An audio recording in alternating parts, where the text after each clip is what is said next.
दोस्तों, अहमदाबाद में उस एयर इंडिया के विमान में सवार लोगों के साथ जो हादसा हुआ, ईश्वर करे वैसी त्रासदी किसी को ना झेलनी पड़े। लेकिन दोस्तों, कभी कभी भगवान अपने भक्तों को ऐसे चमत्कार दिखाते हैं जिन पर वही लोग यकीन कर सकते हैं जो सच्चे दिल से ईश्वर को मानते हैं।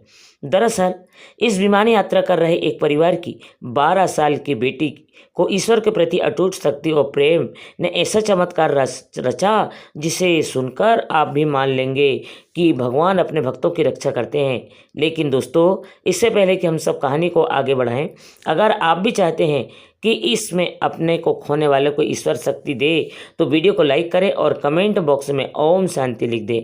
आइए जानते हैं पूरी कहानी। अहमदाबाद की गर्मियों की एक चमकती सुबह सरदार वल्लभ भाई अड्डा यात्रियों की भीड़ से गूंज रहा था। सूरज की किरणें कांच की दीवारों से छन रही थी और हवा में उत्साह के साथ हल्की बेचैनी थी। राजेश मेहता, उनकी पत्नी अनीता, बेटा आर्यन और 8 साल की काव्या अपनी पहली विदेश यात्रा के लिए तैयार थे। एयर इंडिया की फ्लाइट AI एक साथ एक उन्हें लंदन ले जाने वाली थी। यह मेहता परिवार का सपना था जिसके लिए राजेश ने सालों मेहनत की थी।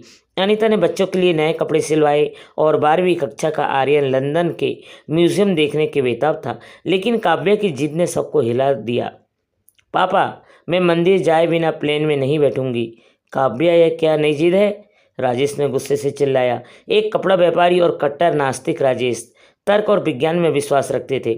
उनके लिए धर्म बेईमानी रस्म भी में थी और काव्या की धार्मिक बातें उन्हें हमेशा चिढ़ाती थी। फ्लाइट 2 घंटे में है। यह अंधविश्वास छोड़ दे काव्या, मंदिर जाने का समय नहीं है। हमें सिक्योरिटी चेक करवाना है, वेडिंग के लिए जाना है। तुम्हें पढ़ाई में ध्यान देना चाहिए ना कि इन बेकार की बातों में उलझना चाहिए। काव्या, लेकिन उसने अपनी चालीसा हनुमान जी को पकड़ कर रख ली और मैं उनकी पूजा किया बिना नहीं जाऊंगी। उसकी आवाज़ कांप रही थी लेकिन दृढ़ थी। काव्या सुन, राजेश ने थोड़ा शांत स्वर में कहा। उसका गुस्सा अब समझाने की कोशिश में बदल रहा था। यह सब पूछताछ से कुछ नहीं होता, यह सिर्फ मन का वहम है। हमारी फ्लाइट छूट गई तो सारी प्लानिंग बर्बाद हो जाएगी।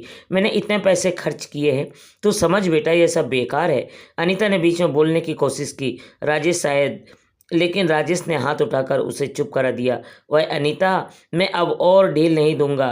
काव्या को समझाना होगा कि यह सब बेकार है। आर्यन, जो अब तक चुप था, काव्या की ओर देखा।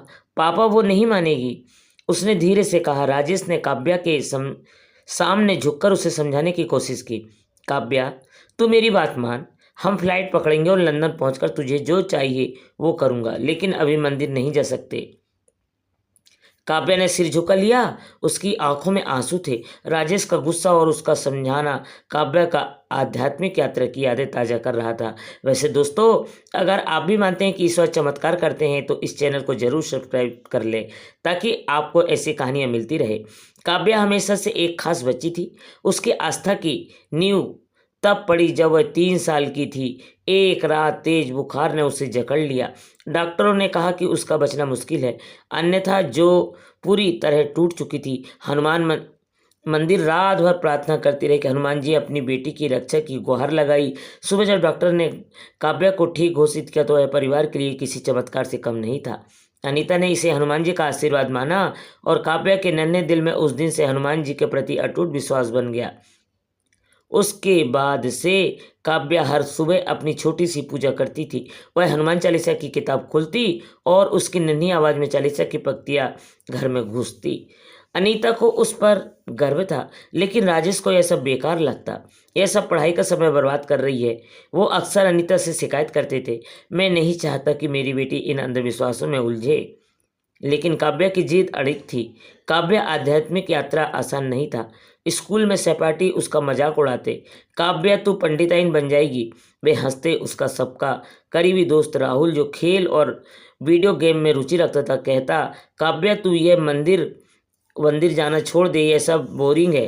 काव्या की ये बातें चुभ थी, लेकिन एक बार स्कूल के सांस्कृतिक कार्यक्रम में उसने हनुमान चालीसा गाने की इच्छा जताई। उसने हफ्तों तक अभ्यास किया, लेकिन प्रिंसिपल ने मना कर दिया। यह स्कूल है, मंदिर नहीं, कुछ मॉडर्न गाओ। काव्या ने उस दिन घर आकर खूब रोया। अनीता ने उसे गले लगाया तो उसने कहा, मम्मी, हनुमान जी को मेरी आवाज़ सुनाई देती है, मुझे किसी और की तारीफ की ज़रूरत नहीं। काव्या की आस्था सिर्फ पूजा तक सीमित नहीं थी, वह पड़ोस के गरीब बच्चों को अपने टिफिन में खाना बांटती। एक बार उसने अपनी पसंदीदा गुड़िया एक अनाथ बच्ची को दे दी, क्योंकि हनुमान जी कहते हैं दूसरों की मदद से दिल बड़ा होता है। मंदिर के बाहर बैठे भिखारियों को वह अपने जेब खर्च से कुछ न कुछ दे देती थी। एक बार उसने अपनी सारी गुल्लक तोड़कर मंदिर में दान दे दी थी, जिसके लिए राजेश ने उसे डांटा, तुझे पैसे की कीमत नहीं पता काव्या। लेकिन काव्या ने मुस्कुराते हुए कहा, पापा, हनुमान जी सब देखते हैं। राजेश को काव्या का यह आध्यात्मिकता समझ नहीं आती थी। वह चाहते थे कि उनकी बेटी इंजीनियर या डॉक्टर बने, न कि पूजा पाठ में समय बर्बाद करे। एक बार उन्होंने अपने हनुमान चालीसा की किताब छिपा दी ताकि वह पढ़ाई पर ध्यान न दे, लेकिन काव्या ने पूरी चालीसा याद कर ली थी। जब उसने एक शाम बिना किताब के चालीसा पढ़ी तो राजेश हैरान रह गए। यह लड़की जिद्दी है, उन्होंने अनीता से कहा, लेकिन उनके स्वर में कहीं ना कहीं प्रशंसा थी। फिर भी उनकी नास्तिकता नहीं बदली। हवाई अड्डे पर राजेश का गुस्सा अब भी ठंडा नहीं हुआ था। वह काव्या को समझा रहे थे। जब अनीता ने फिर से कोशिश की, राजेश, बस 10 मिनट की बात है, काव्या का दिल टूट जाएगा। काव्या चुपचाप अपनी चालीसा पढ़ रही थी, उसकी आंखें नम थी। राजेश ने गहरी सांस ली। ठीक है, लेकिन यह आखिरी बार है, उन्होंने झुंझलाते हुए कहा। परिवार टैक्सी लेकर पास के हनुमान मंदिर की ओर बढ़ा। परिवार ने जल्दी से एक टैक्सी ली और पास के हनुमान मंदिर की ओर चल पड़ा। मंदिर छोटा सा था, लेकिन उसकी शांति और पवित्रता काव्या के दिल को छू गई। मंदिर के बाहर फूलों की मालाएं बेचने वाली एक बुजुर्ग महिला ने काव्या को देखकर मुस्कुराया। बेटी, भगवान तुम्हारी रक्षा करे। काव्या ने अपने छोटे छोटे कदमों में मंदिर में प्रवेश किया। उसने हनुमान जी की मूर्ति के सामने सिर झुकाया और अपनी हनुमान चालीसा की किताब निकाली। उसकी नन्ही आवाज में चालीसा की पंक्तियां गूंजने लगी। अनीता ने भी हाथ जोड़े और आर्यन, जो आमतौर पर धार्मिक बातों से दूर रहता था, उसने भी सम्मान से सिर झुका लिया।